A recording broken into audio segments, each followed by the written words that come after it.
So hey guys welcome to our new blog. So आज पण कॉलेजमध्ये ब्लॉग नाही काढला. काय होतं आहे कॉलेजमध्ये काय आजकाल इंटरेस्टिंग होतच नाही, त्याच्यामुळं ब्लॉग काढणं होतच नाही आहे. आणि चाललो आहे इथून पुढं ब्लॉग काढूया. सो गाईज ॲज युजल आम्ही आलो वडापाव खाण्यासाठी. त्याला वडापाव आम्ही आता वडापाव खाऊन घरी जायचं. सो गाईज कॉलेजवरून आल्यावर काही ब्लॉगच काढला नाही. आल्यानंतर जी झोपलो ती आता डायरेक्ट 9:30ला उठलो. 5-5:30 वाजता झोपलो होतो. त्याच्यानंतर झोपून डायरेक्ट 9:30ला उठलो. आता बसलो आहे. आज 31 ऑगस्टचा रात्री नाही 31 ऑगस्ट बनते 31 डिसेंबरचा रात्री केक कापायचा. मम्मी पण शिरा खात होती आणि बारका हो टी व्ही बघतोय. आपण सो गाईज आता मी चाललो आहे केक आणण्यासाठी. रात्री 12 वाजता केक कापायचा आहे न्यू इयरचा. सो गाईज केक घेऊन आता आम्ही चाललो आहे घरी. 12 वाजता केक कापणार आहे आम्ही. आता आम्ही घरी जातोय. घरी भेटूया तुम्हाला. आता आपण घरी भेटू. सो गाईज आता थोड्याच वेळात 12 वाजणार आहे. नवीन वर्ष चालू होणार आहे. तर केक आता फ्रीजमध्ये ठेवतोय कारण आता 12 वाजता कट करायचं आहे. तर चला आपण थोड्याच वेळात भेटू.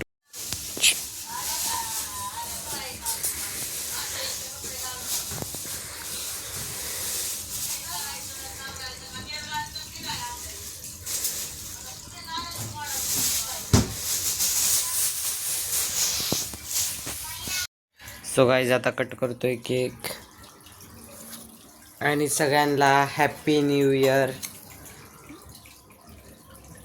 हॅपी न्यू इयर सगळ्यांना.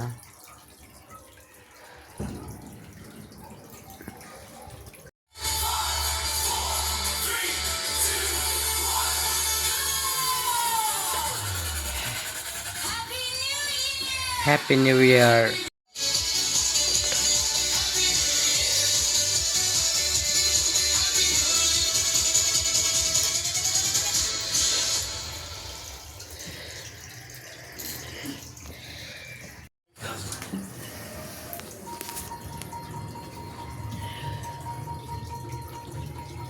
गावाकडचं बाहेर लागले तू खा.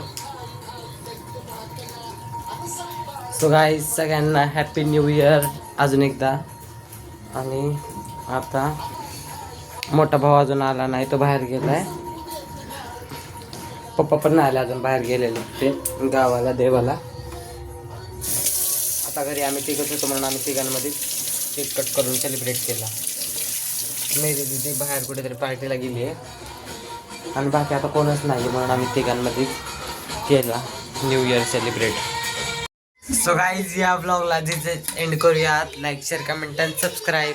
बाय. Happy new year.